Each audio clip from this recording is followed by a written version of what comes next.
They're playing basketball. We love that basketball. Unless you're Jaden Ivey. You ain't playing basketball these days because you done got fired. You got waived from the Chicago Bulls. And oh, man, there's a firestorm out there. Metaxas, Shapiro, every talking head and every YouTube nincompoop out there, including myself, has been talking about this for days. Jaden Ivey, Christian persecution in our country. The wave has finally come. They are upon us now. We can't even play basketball. We can't even play marbles at our house without somebody telling us, you can't talk about Jesus when you do that. You can't talk about Jesus. And gay pride, LGBT issue. Oh, man, it's a perfect storm. My buddy Jason is coming on here in just a few moments to talk to us about this phenomenon that's going on here. I think we might even disagree today. For those of you who've been waiting for something we might disagree on, I'm here for it. Maybe we'll end up agreeing by the time it's all said and done.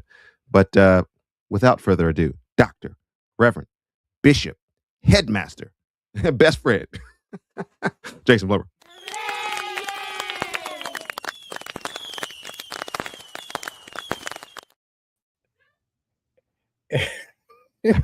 It's official.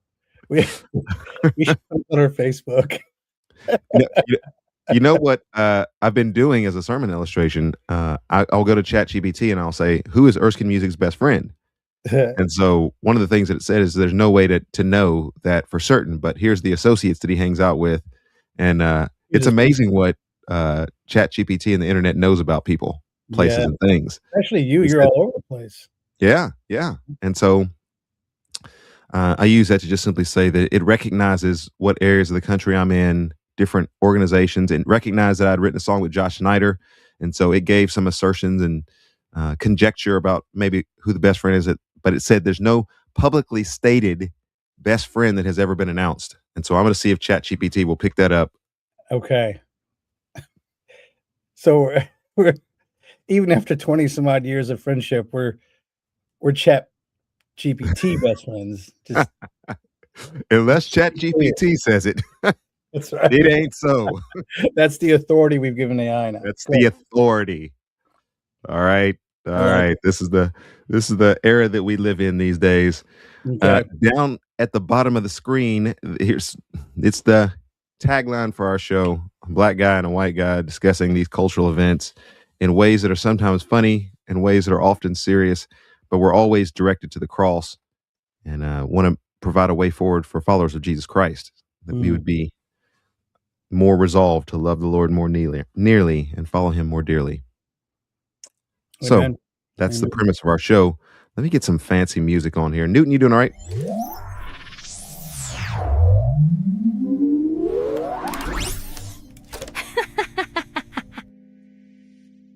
All right. That's the power that we're giving to Newton. Hey, listen, we need to talk about this at some point, but that AI robot, that's a real deal. Like, we need to talk about that. We do need to talk about AI. Not just AI, but these robots. Sean Ryan on his podcast. Oh, a look at these upright humanoid robots. Elon Musk, obviously, with is it Primus or Oculus? I can't remember the name of it. Dude, I was watching some stuff on this. This is like Jetsons, better than Jetsons, Terminator-ish type stuff. At some point, we got to talk about it. Oh, absolutely. Because, and one of the reasons is I have still yet to get your full take on AI as it comes to eschatology and the church. And I want to see how, looking at all these things, how it fits. I'm telling you, it could be a great show. It'd be a lot of fun. You still not got my full take on this, huh? I want to hear you forward talk about these things. You're not ready for my full take on these things, nor are the kids in Dolphin Island. Hey, to Dolphin Nation that's out there, folks who may be a derivative of watching the Erskine Music, now no longer Erskine Music show, and now no longer, well, now it is Live Louder podcast. To the Dolphin Nation, I want to say what's up.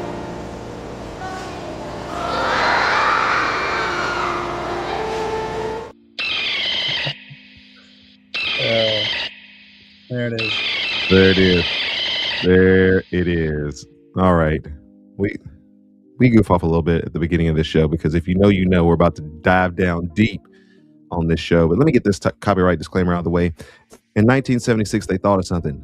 They said, you know what? In 2026, Erskine is going to need to do a podcast. Jason is going to need to do a podcast. And we're going to need to give them some fair use to be able to use non-proprietary material. And so they thought ahead, and then we're the recipients of it. Fair use, folks, as we use some of the data that we're going to be getting into today.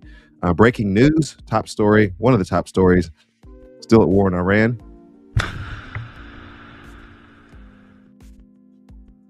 Live action scene there. All right, let's, if you've not already subscribed to the show, you're very smart people. You can figure out what to do. Let's jump into this Jaden Ivey situation. Before we do so, sir, can you please lead us in prayer? Father, we're so thankful for this opportunity to talk and just pray that your mercies would be with us and your wisdom, and that we would help the church think biblically and in a way that honors Christ and your kingdom with hope that he's going to restore all things in the end. In Jesus' name, amen. Amen. All right. Well, do you want to set the scene? I mean, I didn't get a chance to watch your podcast. I tried to check it out on Facebook, but we've been on spring break, so I've kind of tried to veer away from it. And then when you said that you took the position you took on it, I purposely didn't watch anything just so I could have yes, good. So that we could have a little. So I mean, I guess you could set I think it's pretty common knowledge that Jaden Ivey was waived from the Bulls. Interestingly, he was injured. He was going to be not playing for the rest of the year anyways, I think, because he busted his knee. Right. And but anyways, he posted something on his social media that offended the LGBT community and portrayed his Christian belief in marriage and whatnot, and traditional marriage, normal marriage, what you want to call it. And the Bulls didn't appreciate that, and so they said, "See ya," and he's out. Is that he's the out? Gist? And you want to? That is the gist. I think that's the gist of it. About he's got 2 or 3 different posts, some coming out criticizing LeBron James and Steph Curry, talking about the NBA, and then he kind of went for about a 42-minute rant on the NBA, LGBT, Jesus, the way, the truth, and the life. And I would just go ahead and say at the start of this, knowing, and you should know that my position is the Bulls had every right to fire him. This is not a top story. We need to get on to some things that actually are the top story. And I think that the majority of people out there are virtue signaling in a way that makes me almost sick to my stomach. I think not the people themselves, but the arguments they're making are idiotic. And I'm about to show you guys that. And that there's a better way that this could have been handled. That's my contention. That's my thesis. Okay. I'm ready to stand on 10 toes with regards to this and show everybody why I've taken the position that I've taken. And it surprised my wife and some other people that I was just like, well, nothing to see here. Bulls fired him. Okay, keep moving. Because I agree in principle with everything that he said. Right. And I think my tension is I take issue with the Bulls being able to fire him because of what he says. So I don't disagree with him in principle, and I don't necessarily entirely disagree with everything you said, except I take issue with the Bulls being able to, and I would call it a form of discrimination. Okay. And I think constitutionally they have a right, but I don't think it's what should be done. I think something needs to be dealt about it. Okay. So yeah, let's jump into it.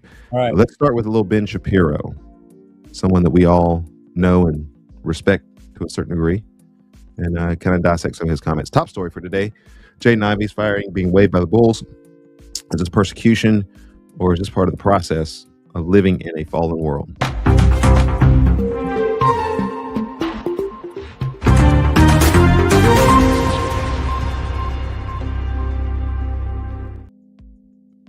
All right, Ben. Let's listen to a little bit of this, and then I will insert a few comments, and you can obviously come in whenever you like. Have nights dedicated to LGBTQ plus minus divided by a sign. And Jaden Ivey got himself in trouble because he posted on Instagram a video talking about NBA's Pride Month. He is a converted, newly religious Christian. They proclaim Pride Month and the NBA. They proclaim it. They show it to the world. They say, come join us for Pride Month, to celebrate unrighteousness. They proclaim it. So that seems like fairly traditional Christian belief. I never want to miss an opportunity to extend the gospel to Ben Shapiro and tell him that without Christ, you can do nothing. To tell him that the mercy seat, the atonement, all the things that he as a Jew are looking forward to have been fulfilled in Christ, and that he can cast himself upon the mercy of Christ. That offer is still available to him. And until it's too late, it's time. Amen. So I never want to miss an opportunity to tell Ben Shapiro that. And if I get an opportunity to talk to him personally, I want to make sure that I tell Ben Shapiro that. But if Ben Shapiro and any of his team is listening, come to Christ. He's the way, the truth, and the life. All right. So there's that. Here's where. Okay. So is he going to, you're going to continue on with Ben? No, I want to get to Jaden Ivey. Okay. So Ben Shapiro has made his, obviously he's not for this, right? That's why we're listening to Ben. Okay. Yeah, so he's saying that this is wrong. This is a fairly traditional Christian understanding as far as he understands it. Yeah. And I'll let him go a little bit longer here. Right there. That you should not actually celebrate pride in what is considered a sin by the vast majority of the religious world. Well, the immediate response of the Chicago Bulls was to can him. They announced that they had waived him due to conduct detrimental to the team. Yep. Apparently, it was very, very bad for the team that he put out an Instagram video proclaiming the same thing that churches all over the country say all the time. Can I stop right there? And this is where I stopped on my show to just simply say, Jaden Ivey is not the church. Jaden Ivey is not the chaplain of the team. Jaden Ivey is not the representative that the Bulls have asked to speak on those type of religious issues. Yeah, but he's still a Christian, and he's still a American citizen, and he's still all the other things too. Sure, absolutely. Okay. But this is not the first year that the NBA has celebrated Pride Month, or any of the major organizations have celebrated Pride Month. Right, but it doesn't mean that we can't speak out against it. We've spoken out. I mean, we should still have the platform to talk. Can I ask a question? Sure. Maybe I should frame this a little, okay? Because I think what's happening, this is the fruit of something else, okay? In my opinion. So in 1964, we had the protected classes under federal law, right? It's the Civil Rights Act of 1964. Yeah. Okay. Also and essentially, the law focuses on status-based protections, not beliefs. It's the status of people. And so based on race, color, religion, sex, national origin, and so, this sets the basis for what we already have in the Bill of Rights extended into, we just can't start discriminating against Americans. And this is primarily the government. So I should be fair to say the government can't do this. Then you have Bostock versus Clayton County, which extended the idea of sex into gender and homosexuality. And what happened in that case is you've now elevated the LGBT community into a status people. Mm-hmm. So you have race, color, religion, sex, national origin, and now you have under sex, you have this status of people, the LGBT people. Okay, Mhm.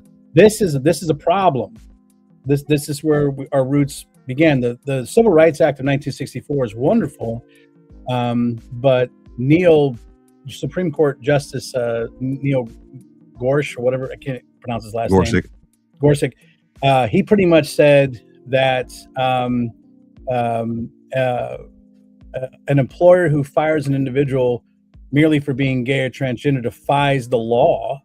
And then he goes on to define that these folks are protected for their sexual orientation. That's massive because this puts the tension, right? Mm-hmm. 1964 Act says that the government, private employers cannot discriminate in their hiring. You follow? Okay. But yet, my question is how can the government forbid discrimination in hiring yet allow ideological discrimination in employment? See, they created this tension. Okay. Yeah. And that's my problem. That's my problem is that the bulls are exploiting that tension.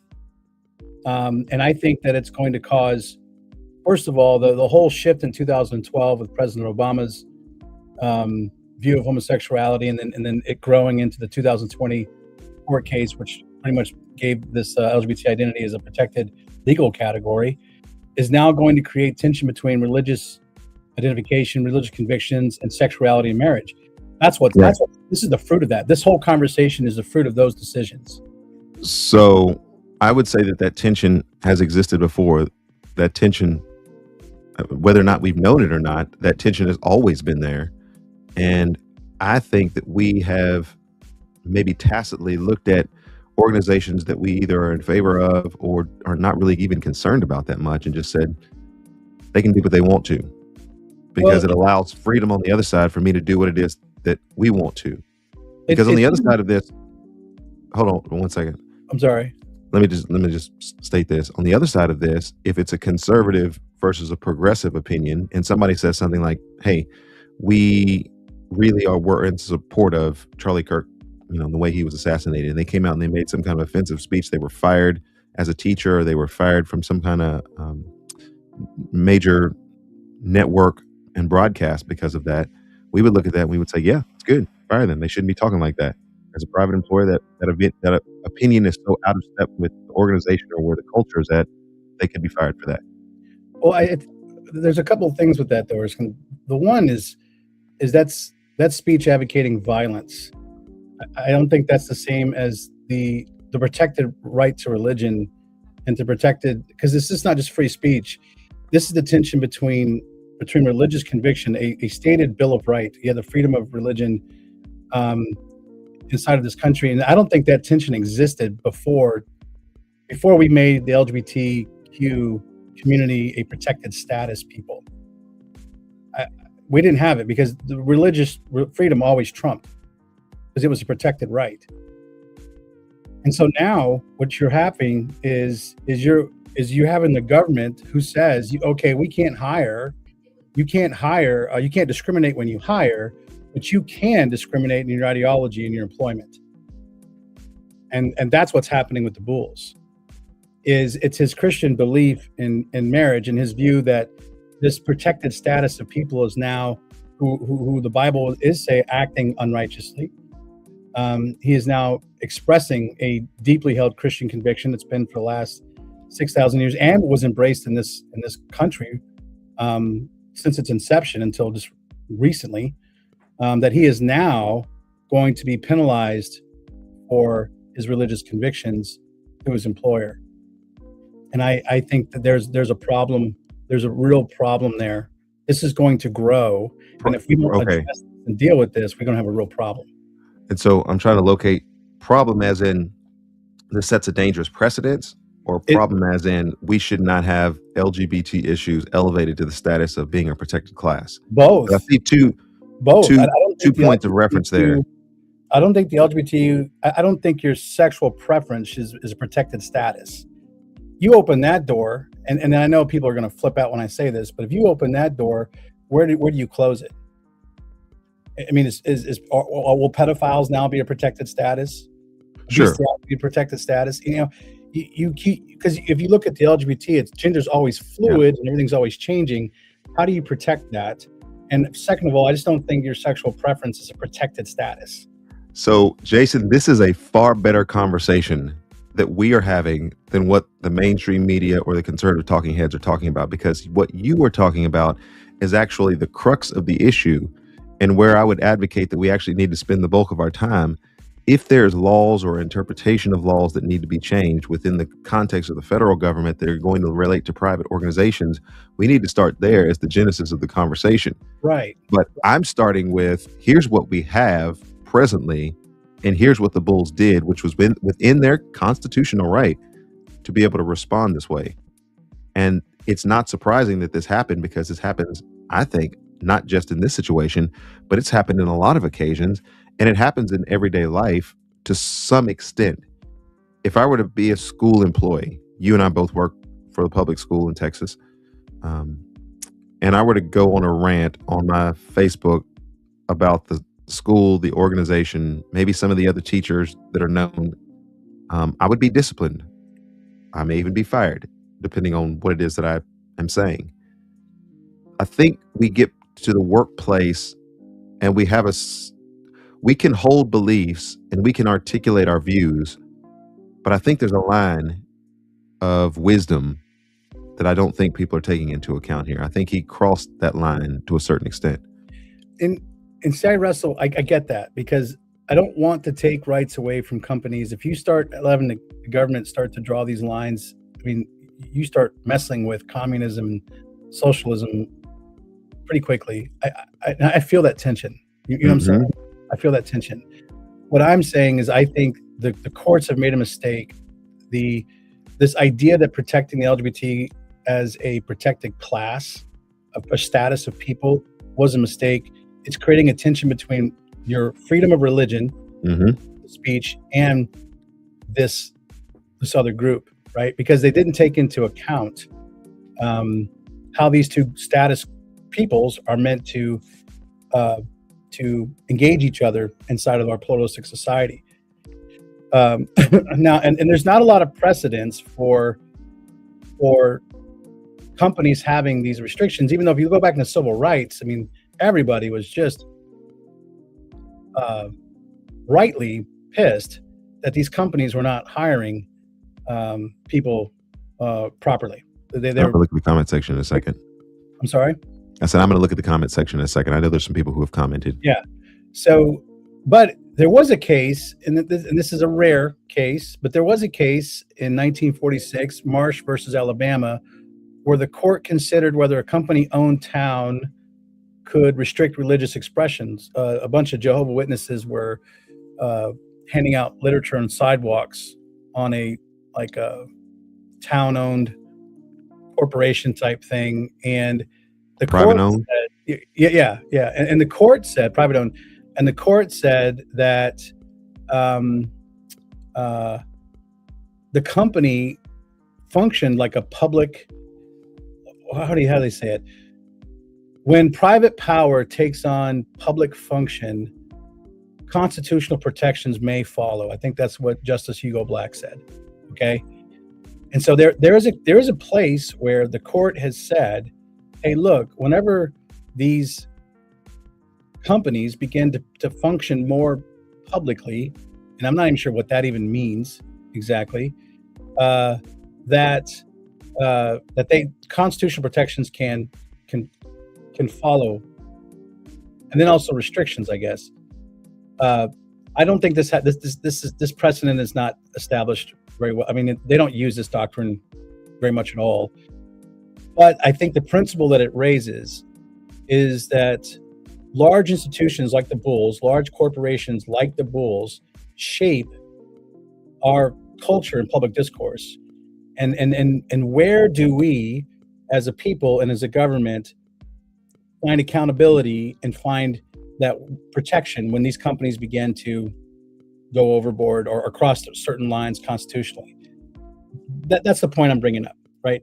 I think the Bulls are walking this line. They have the right to fire Jaden Ivey. I get that. They are private. They have a right to protect their brand. They have a right to protect their policies and their belief system. They do have that right. But at the same time, when do those rights infringe on the right to be able to speak freely about what your convictions are without of losing the one thing that you need to survive, which is your income? Yes. I'm here for all of that discussion. My friend, that is the discussion that we need to be having. I hope the comment section is populated with varying thoughts of how we go about adjudicating those concerns that you're expressing. But when I go on Instagram and the next day I see Metaxas, Shapiro, all the people, we ain't going to have to boycott the NBA. We're going to have to throw away all of our Chicago Bulls paraphernalia and all these different things. I think that's the wrong course of action. Yeah. Well, I think that you and I's discussion is a better place for us to start in terms of where are the tension points and how do we've got to figure this out to some extent. But can we listen to the rest of what Ben Shapiro has to say? I think there's a couple of other things. I don't want to take anything away from Ben, right? So Jaden Ivey then went to Instagram Live to defend himself. He was at the airport. They said my conduct is detrimental to the team, right? Why didn't they just say we don't agree with his stance on LGBTQ? Why didn't they say that? Well, how is it conduct detrimental to the team? What did I do to the team? What did I do to the players? I did nothing but practice with them, play with them, pass the ball to them, good teammate to them. Said good job, good shot. I said, good job, good pass. Way to play, bro. Right? I said these things to my teammates. Was never detrimental to them. Oh. So why is it that the NBA and the Chicago Bulls say that I'm detrimental to the team? How? Because I believe in the truth. Because I know Jesus is the way, the truth, and the life. I mean, so if all he said was good pass, good teammate, good job, nice shot. If that's all he said, and he went on Instagram for 42 minutes talking about his teammates and the Bulls and Steph Curry and LeBron, he'd have a job. That wasn't all he said. And I think that you and I both recognize in the world that we live in, the CTE scandal brought this out. NFL protects the shield. NBA protects the brand. They're a profit-making organization. They don't care about Jaden Ivey. Jaden Ivey is not Michael Jordan. Now, if Michael Jordan had come out and said some crazy stuff, they'd be like, okay. If a current player that's popular on the roster, contributing, had come out and said something, they may have said, hey, what are we doing with the Instagram? But Jason, here's the kicker. Every team, as far as I understand, has a chaplain for the team. Did he bounce this off the chaplain? Did he talk to him and say, hey, I'm about to go on Instagram 42 minutes. I'm just going to give a rant about how unrighteous the organization is and how we celebrate pride and how evil and wicked and perverse this generation is. You know, young Jason, you know, young Erskine, in our zeal, sometimes we perform without knowledge. Well, it definitely wasn't the wisest move for him. And that's, I don't know, is he a young believer? I think he's maybe days or months into becoming a follower of Christ. So the thing is you have this wisdom thing, right? That he needs to kind of discern when and where to speak. But however, it still goes back to these competing tensions that just shouldn't be there to begin with. And he does make a point.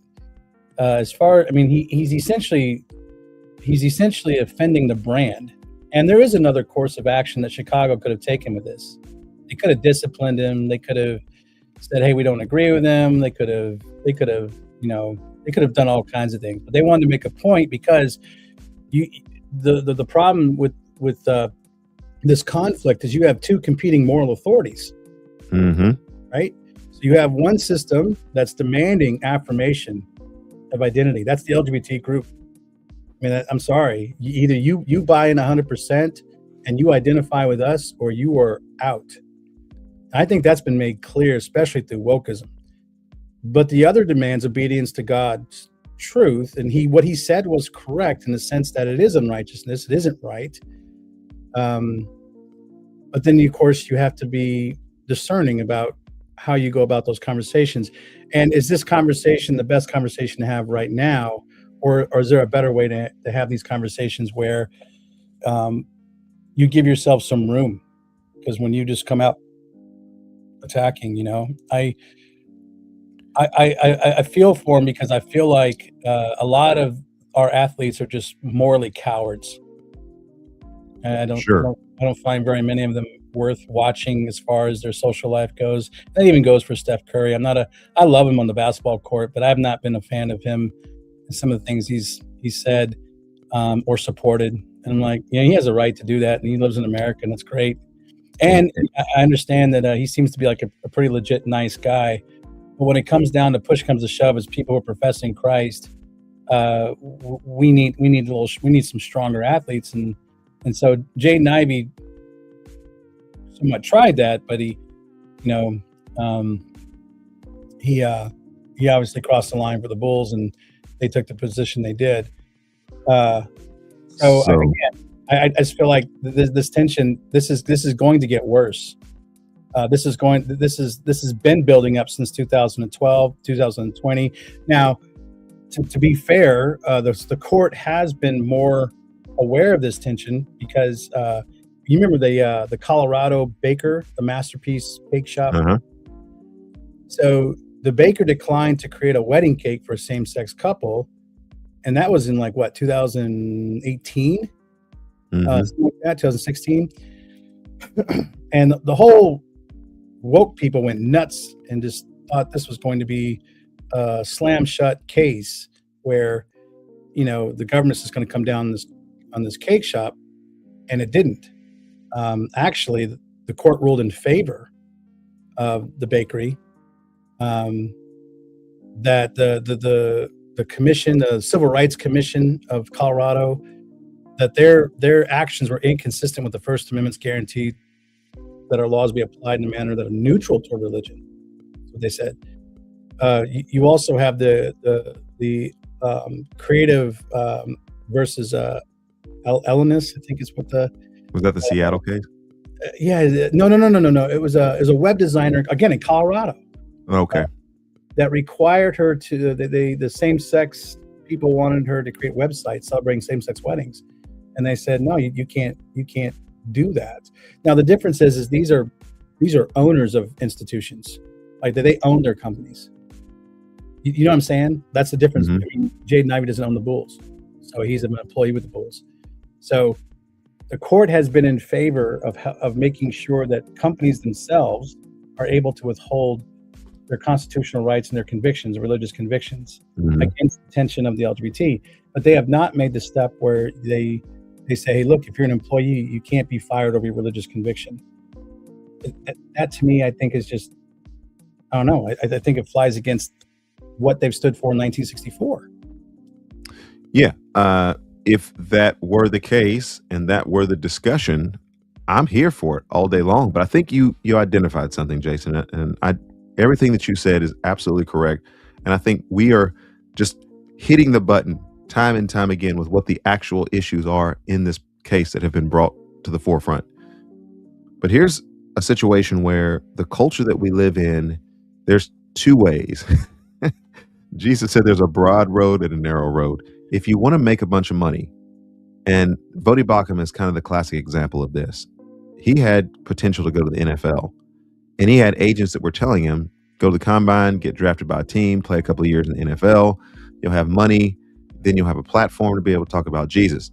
Vodi Bakum tells them, I guess as the story is related, I don't need a platform.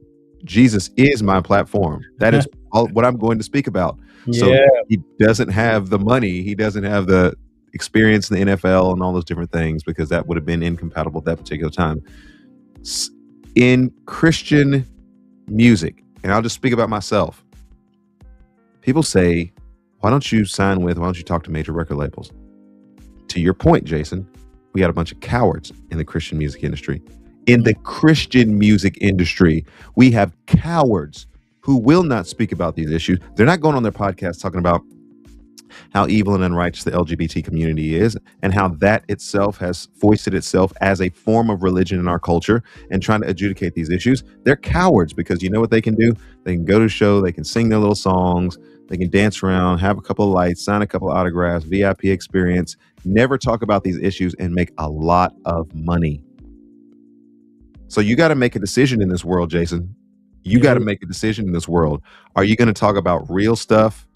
Are you going to go the Jaden Ivey approach and then be fired, be waived, be ostracized? I'm not going to say the name of the festival, but the last time the festival ever talked to me, I was moving up the stages. Made it from the side stage to the main stage. Main stage, I was showing out at this festival. I got up and talked about abortion. Isn't that crazy?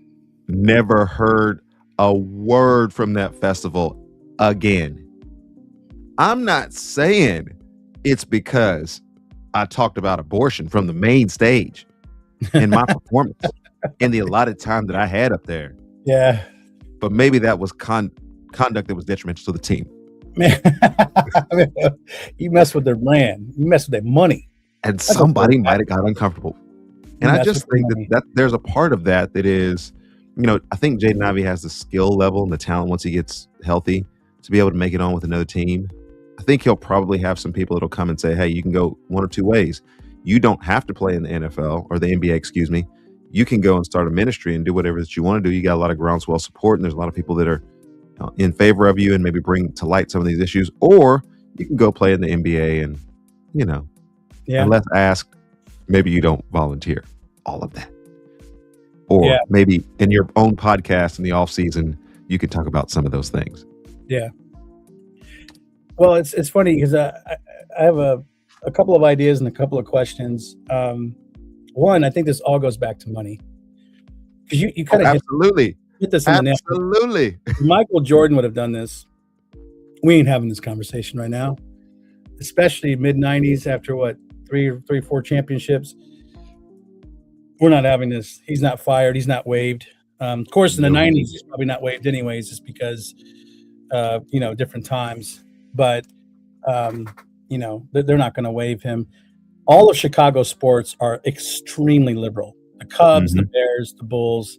It's the suckiest thing about being a Bears Cubs fan is that not only do it sucks to be a Bears fan. Yeah, I'm literally wearing a Bears jersey right now. And not only do we have to tolerate the losing atmosphere, we have to put up this progressive nonsense. Wicked and whack. And I don't know. There's a part of me that just at times have wanted to just bail. But anyways, that's another. Where else could we go? Yeah, where else could we go? Not going to be a Slacker fan. Yeah, no. And so you have the money. This isn't about morality, and this isn't about their love for the LGBT. Because we saw this. You go woke, you go broke, right? All this nonsense going on in 2019 and 2020, 21. We're all like, we're all for the social justice, and we're going to pound this. Yes, we're for it until we're against it. Until the bottom line drops. Then the bottom line drops. We're out. And that's exactly there. A bunch of greedy. Oh man, I'm a pastor. I can't be talking like this. Don't do it, Pastor. Hold him back. Hold him back. Don't do it. I'm gonna take your microphone away from you. Greedy, narcissistic people who run these things, and all they are is about the bottom line. That's all they care about. And I have no time for that. So I wish this was really about these issues, but it's not. The other question, a question that you have for you though, with Jaden Ivey and this whole thing is, what does the Black community think about this? What do you think? Like, are they divided? Are they? I haven't been paying attention to the outcry. I know the Black community as a whole, I don't think really buys into the whole same-sex thing, because I've watched different people speak on it. Even the Black comedian. Chappelle? Yeah. he talked about this thing about putting black men in dresses on TV.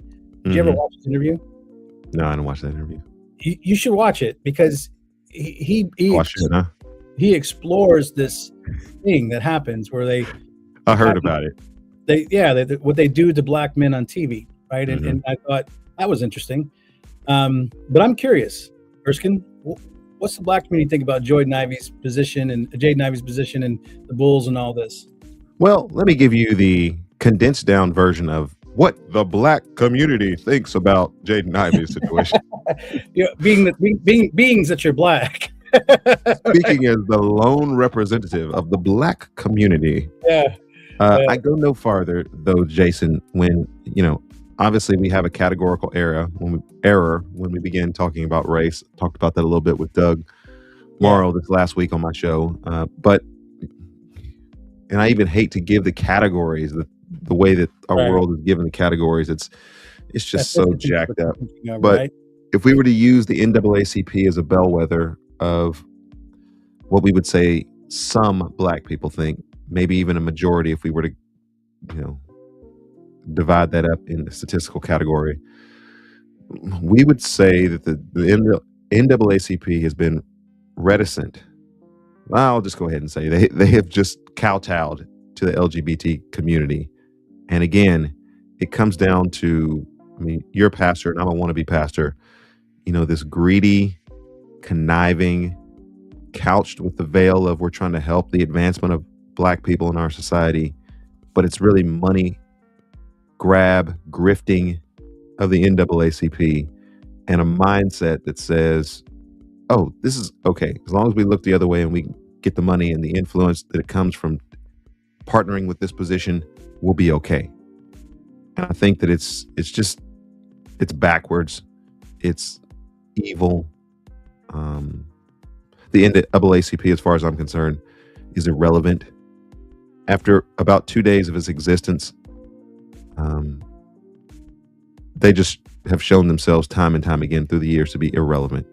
Yeah. And some of the grifters that have been involved with that. And if you're presently a part of the NAACP, Jason and I would like to formally invite you to come to our show and talk to us about the history of the NAACP, especially in relationship to this specific question in partnership with the LGBT community. It is just an embarrassment. And so if I were one of those black people that wanted to always talk about the black community, it's funny, Jason, I met these three ladies in a coffee shop yesterday, and that sounds like the beginning of a good joke, and I guess maybe it was. But one of the ladies, she kind of got my attention, and she was talking to me about some stuff, and was like, who are you, and all the different things. And I thought, this is a bit odd, but I'm usually the friendlier one. But normally when it's, ladies, I don't just come out and just meet them. But, they wanted to know who I was and what I was doing, and told them I was editing a podcast, and started talking to me. And they're like, oh, we meet, we have a little podcast, do some different things. And one of the ladies was talking to me about the fact that she's an advocate for these black advancement groups.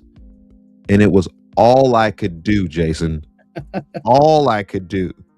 I literally felt like there were some spiritual reins that were being held on my mouth. And I kept thinking it over and over again. I was like, don't say what you're thinking. Don't say what you're thinking. Yeah. And I was asking myself the question. She came to me and she thought that it would be an inroad to talk to me about the advancement of black people in our society. I wanted to say, why the hell do you think I care about the advancement of black people in our society? I care about the advancement of all people. And if we're not going to bow the knee to Jesus, nobody's moving forward in the society. I don't care what you think you have or what you think you can get. And furthermore, the black community, see, Jason, you done got me started. I wanted to just talk about Jaden Ivey, wanted to talk about constitutional amendments, and now you done got me started. Yeah. But furthermore, as it relates to the black community, the dumbest thing the black community has ever done. Eric Mason, you listening to this? Some of the leaders in the evangelical world in the black community, the dumbest thing you ever did was try to coalesce power in the black community and say, for us, by us. That mentality is the stupidest thing you have ever done, because you cut yourself off from resources, you cut yourself off from influence, you cut yourself off from legitimate talking points, you cut yourself off from accountability with other people around you who could have helped your position. And now this black only it's for us, it's by us, let's put the dollars in our community mentality that you have is crippling the black community because you don't have the influence, you don't have the power, you don't have the money, you don't have the organization, and now you look like idiots. All right, back to our former program. He has a point. The team could have just said, we disagree with his comments. Everyone is entitled to their opinion. By the way, in the UFC, this happens all the time. And Dana White routinely says this about people that he disagrees with in the UFC who say things that are actually quite morally bad. And he will say, you're allowed to say what you want to say. I disagree with it, but it's not my job to sort of police the speech of other people. But the Bulls just cut Ivey. They just waived him, which is kind of incredible. Jaden Ivey posted a video. All right, 7 games. That equates to like a 7-game suspension, by the way. And he wasn't going to play those 7 games anyway. Collateral damage. Yeah. Now he's just got to find another team, right? Yeah. He's just got to. Stephen A. Smith. Anybody will pick him up, right? Because they all kind of collude together. So. Yeah, I just think that he will find some folks to disciple him, and that's really one of the talking points that I think is missed in this conversation is that I think all of these people are hypocrites because I would love to get to know Jaden Ivey, and I would love to, hand him some books from John Calvin, some John Piper, work that's out there, really begin to see discipleship take place in his life and see how we can formulate some organizations and some partnerships whereby he can communicate with other NBA players who have the same passion. He can have a voice to communicate with the league about lessening the degree of pride and maybe eliminating it altogether. I think there's so many helpful and healthy routes that he could grow as a believer if he were discipled than enfranchising this sort of renegade, everybody say what they want, do what they want. Yeah. Because if he gets fired and he doesn't get hired by another team, are you picking him up, Ben Shapiro? Is he coming to be a spokesman for the Daily Wire? Work for the Daily Wire. Is he coming? Is he coming? Eric Metaxas, if he doesn't get picked up by another NBA team, is he coming to work for you? Are you going to put your arm around him and say, hey, brother, we got a spot for you. We're going to disciple you. We're going to grow you up. You're a mouthpiece, bright star, up and coming young man.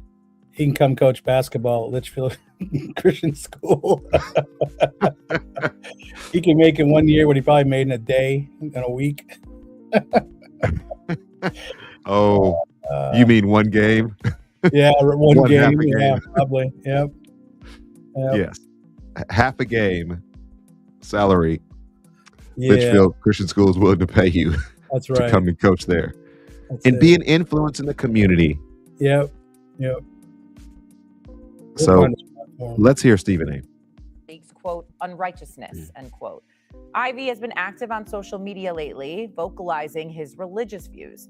Ivey's mother, Niele, is the head women's basketball coach at Notre Dame, right up the road at South Bend. Stephen A., what do you make of the Bulls' decision here to waive Jaden Ivey?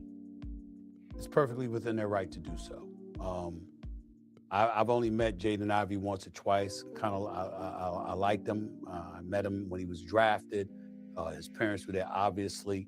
It's one of those situations, I think, and this is why I wanted to tackle this subject, because I wanted to make a point that's very, very important. People have their different views. And on First Take, especially, as long as I'm here, we're not going to sit up here and ostracize anybody. People are entitled to be conservative. They're entitled to be liberal. They're entitled to be, independent, whatever side of the aisle you lean towards, whatever your religious beliefs or what have you, that's fine.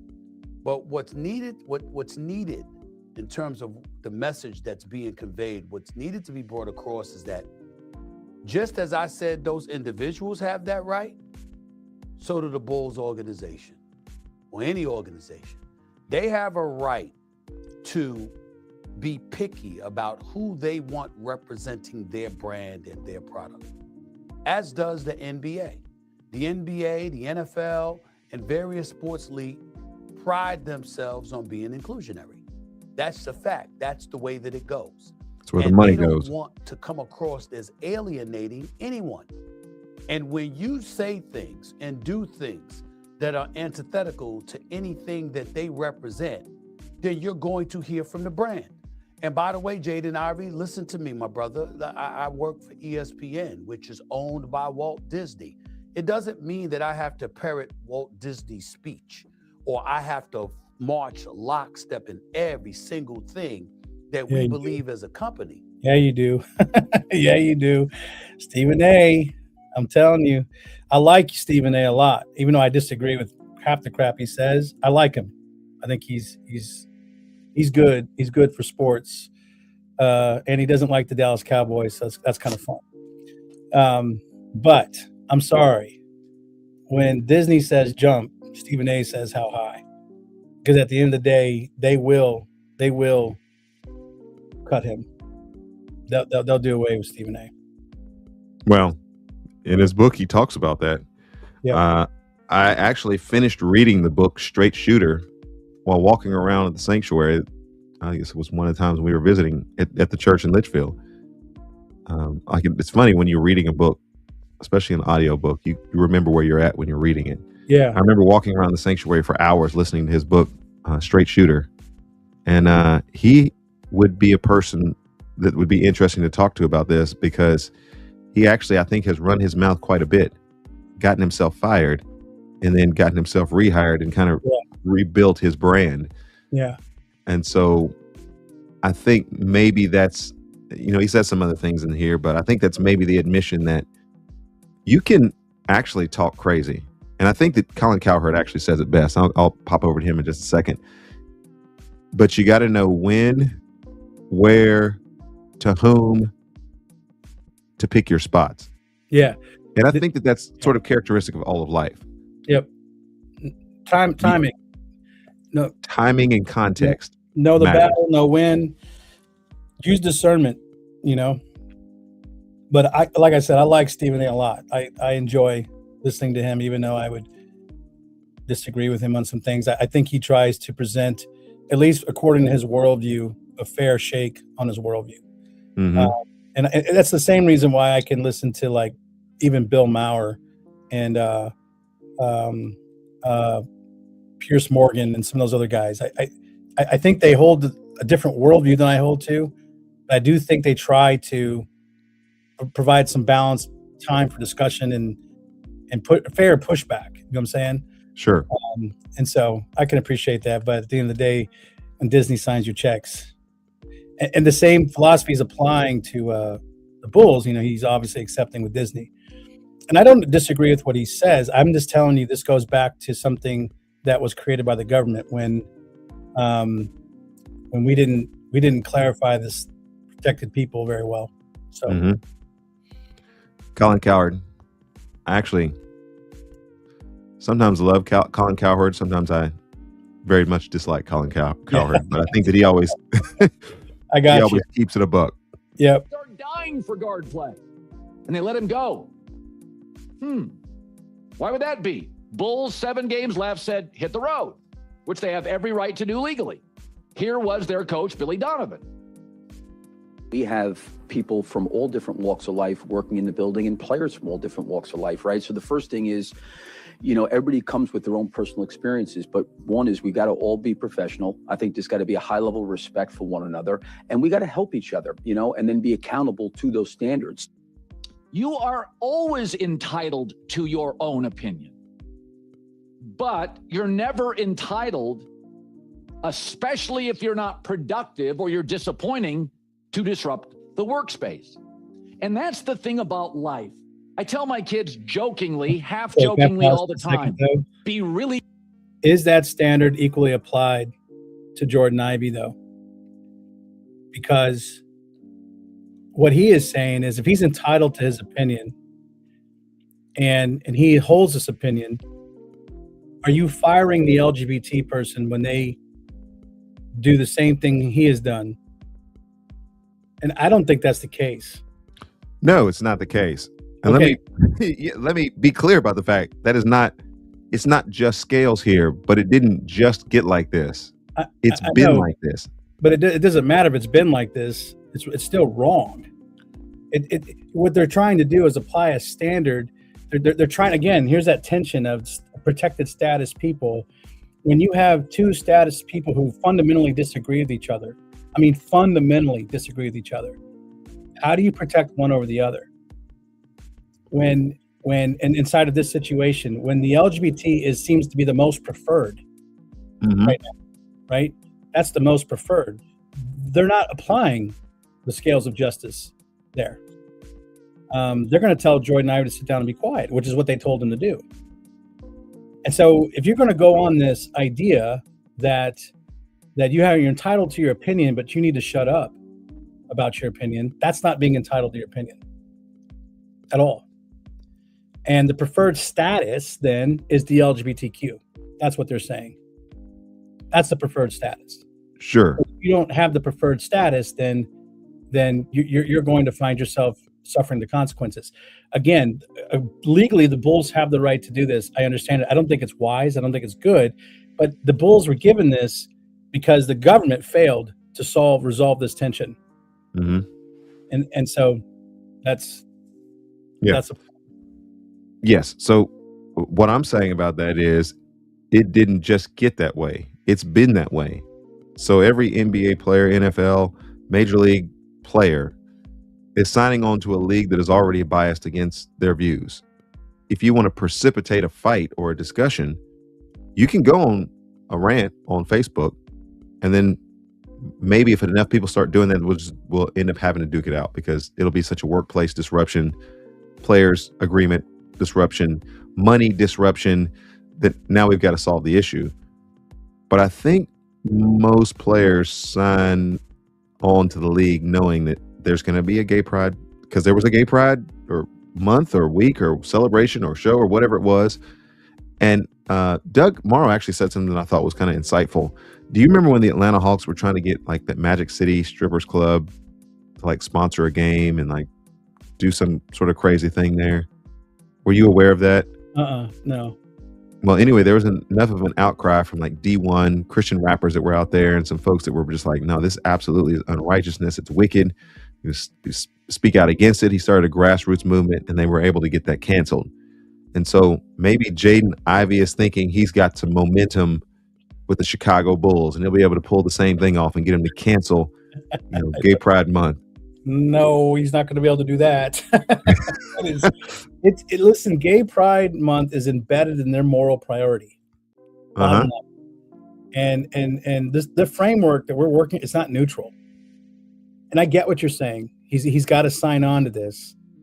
I'm saying that's a conflict of interest. And essentially, what you're saying is we don't live in a land of life, and life, liberty, and the pursuit of happiness. That's gone.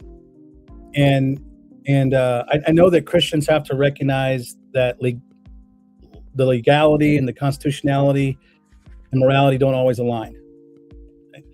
The Bulls' practice may be legally permissible while it remains morally unjust. And that's the tension, right? Sure.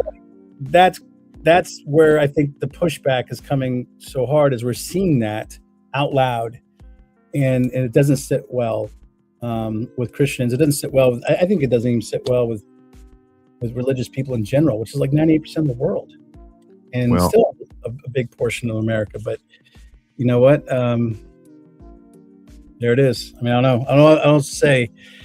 Sorry, Jaden. Sorry, brother. Well, I think there is something to this next part of what Colin Cowherd says, and I want to maybe end with this, and then we can land the plane for today. Be great at something, you'll be able to get away with more. Yeah. The legendary stories that Bill Belichick tells about Lawrence Taylor when he was a defensive coordinator for the New York Giants. And one time he showed up 15 minutes late to a meeting, and Belichick goes to Bill Parcells and says, Bill, I just thought I'd tell you, Lawrence showed up 15 minutes late to our meeting. And Bill Parcells said, why the hell did you start the meeting? He's the best football player in the league. Jimmy Johnson, guy falls asleep at a meeting, kicked him off the team. Troy Aikman did. Troy, get up. Troy, the meeting's still going. Life's full of gray. And I understand that Christians feel marginalized. I get it. And you often have a point. And you can often take these disruptions to court. Gina Carano, an actress, right? Stuff like that happens. But the more skilled and talented, I know it stinks, right? You get away with more. We all know that Dennis Rodman and Draymond Green created some headaches for Steve Kerr and Phil Jackson. But they got 4.5 more rebounds per game than headaches per game. And so they stuck around. All right. Well, that's the world you live. That's Genesis 3, right? That's the world you live in. That's the world that we live in. So that's the world that we live in. Got to play the game. I hope that Jaden does get a part of a church. I hope that he is discipled. I hope that he weathers this. Yeah, I hope that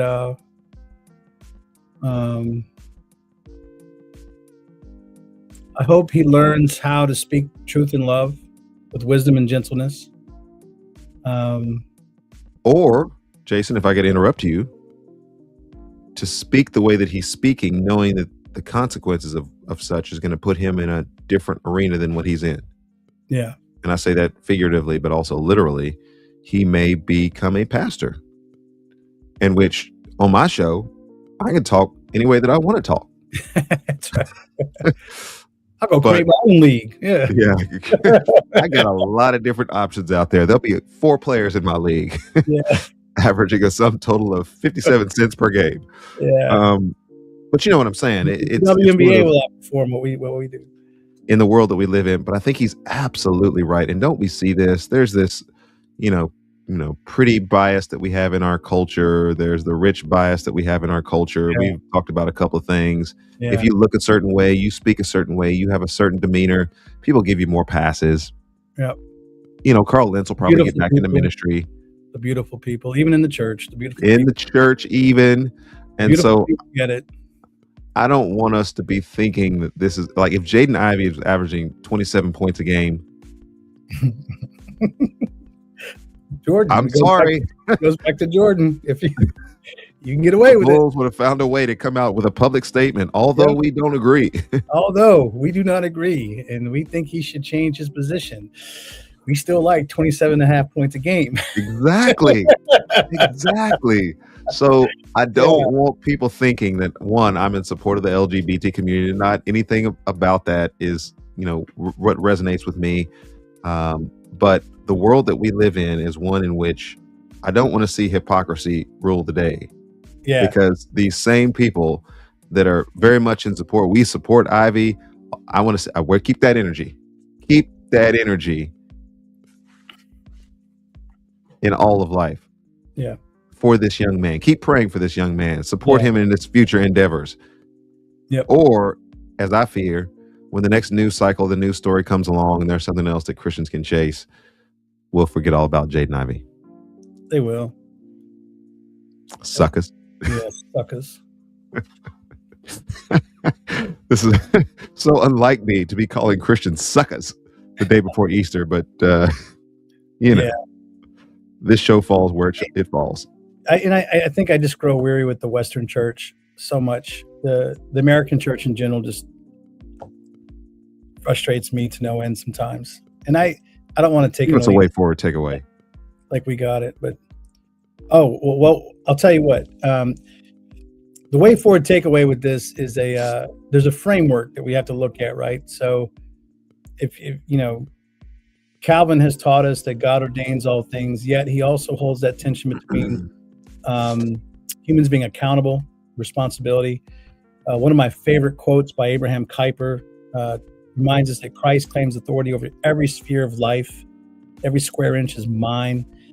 R.C. Sproul emphasizes that God's sovereignty governs everything down to the smallest molecule. He says Sproul says if there's one maverick molecule, God is not sovereign. So we have to totally embrace that God's sovereignty establishes everything, and that we're responsible for working within that framework, right? And so we act faithfully according to our convictions in line with God's sovereignty, but we're not to give ourselves to fatalism either, right? Just because God is sovereign doesn't mean we don't need to engage and respond and to try to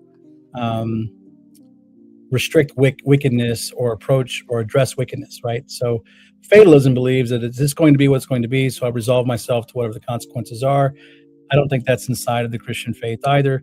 I think that we have a right to push back against the bulls, just as much as the bulls have the right to let Jaden Ivey go because they prefer the LGBT status over religious conviction. That is their legal right.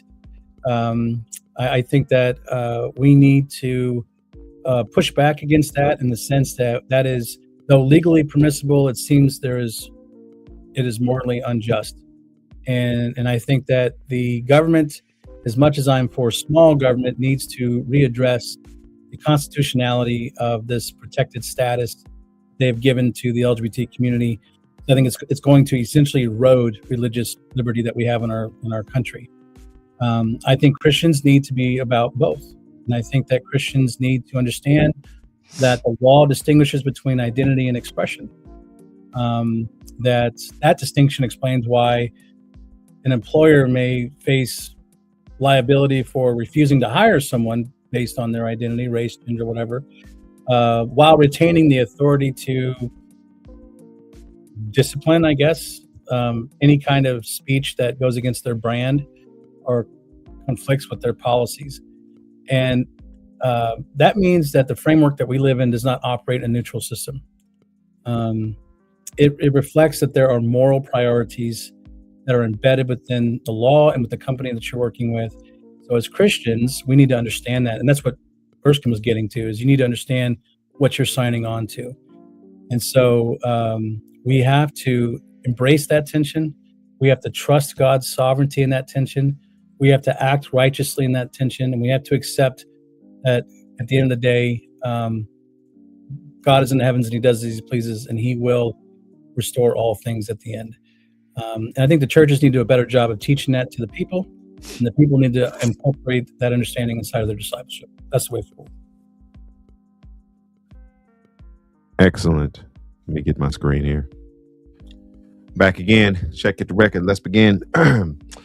So I would really love to see the church flourish in the area of discipleship. I don't know, because I don't know the situation surrounding Jaden Ivey in terms of his local church, his pastor, his camaraderie as it relates to his spiritual formation. And I think that that's vital. That's one aspect of this story that I'll be following in the future, is who are the people who are around him, who are in Bible study with him, who are the people who he can sharpen some things and maybe even ask some questions. When I was younger, I thought as a child, I acted as a child, but when I became a man, I put away childish things. And part of that responsibility is to go to people like Jason, other friends, and say, hey, I've got this idea and I'm thinking about this. I want to go online and I want to go on a 45-minute rant about X, Y, and Z. And there have been times when Jason has told me, that's not a good idea. Nah, you probably shouldn't do that. Does he have, and are we willing to be the type of people who would be in somebody's life to be able to, with some degree of wisdom and maturity, point them in the direction of the cross and ask them about greater things? Is there a way in which he could have communicated the thoughts that he had about, the NBA's Gay Pride Month, while also extending the gospel and an opportunity for people to be transformed by the love and mercy of Jesus Christ? Perhaps there's a better way of doing things. And as you get older, you figure out, yes, the passion, the zeal, I'm in lockstep with what it is that he's talking about. I see the level of unrighteousness. I think all of us, do we feel the world is broken? We do. But at the end of the day, we recognize that even among my neighbors, they know generally what it is that we believe. We don't knock on their door every day and tell them that today could be the day that they die. Are they ready to face eternity, trust Jesus? There's some subtle ways, and I believe wise ways, thoughtful ways, helpful ways that we're helping our neighbors understand the importance of the cross, understand the beauty of the resurrection and redemption. And so those are points of the discussion in which I hope that people who are engaged at this level of the conversation will continue to have in relationship to Jaden Ivey and others. There are other athletes that are out there who want to make a bold proclamation. And as Jason said before, there's just not enough athletes. I mean, they're lions on the field, but they're soy boys when it comes to talking about these issues. So when someone actually does come out and talk about these issues, I don't want him to be forgotten about when the next news cycle comes, or we start chasing UFOs or all these different things that we get enamored with as, Western people and Western Christians. Let's keep that energy. Let's keep our prayer and support for Jaden Ivey and other athletes that are out there that are bold in their faith. And perhaps someone in some kind of governmental position may watch a show like this and think, here's an arena in which I need to take up the battle and the cause. I didn't get a chance to read the book, but Vodi Bakum, one of his last books that he wrote was about the LGBT and trans community, arguing the thought it's not the same thing as being black. And I think even though I didn't read that book, the title itself speaks volumes to this conversation. We've allowed a certain level of LGBT rights and trans rights in our culture that never should have existed and should not be today. And so there's a lot in this discussion. I'm glad that Jason and I were able to have the discussion on the ground that we should be having these kind of discussions, which is a little bit more thoughtful, a little bit more engaged than just a flyby Twitter response or somebody's social media blackout page that says we need to support Jaden Ivey. So let's be about that business of being, if we're going to be followers of Christ, let's be ardent followers of Christ, and not just on the surface level. That's my way forward, takeaway for the church. Amen. I like it. Man, this is a good show. This is a good show, folks. Another banner episode. This is the way forward. You want to say anything about Easter's tomorrow? He's risen. He's risen indeed. It's a fact. He's risen. Yeah, it's a fact. You got your message prepared? I do. Yep. I'll be out of 1 Corinthians 15. Pretty much the summary of the whole chapter in about 30 minutes ish. Probably 40 minutes. Don't play. Get to church. Hear about the resurrection. I love talking about the resurrection. I don't know what it is about the resurrection of all the doctrines aside from God's sovereignty. I could spend, if I can go back and do my doctorate work again, I would do something on the resurrection. It's just a fascinating. There's just so much material. And I would love to do it in through the lens of disability. I think that'd be the restored, glorified body. Ooh, that's a nice. That'd be cool. That's a nice angle. Yeah, I'm going to be preaching from Luke 24, and we're going to be talking about the harmonizing some of what's going on there, but also the title of my message is Alive Today. And I ultimately want to ask the question, are you alive? Because you could be living but spiritually dead. Yep. Good. That's awesome, man. So let's be about our Father's business. That's it. Amen. The Way Forward Show.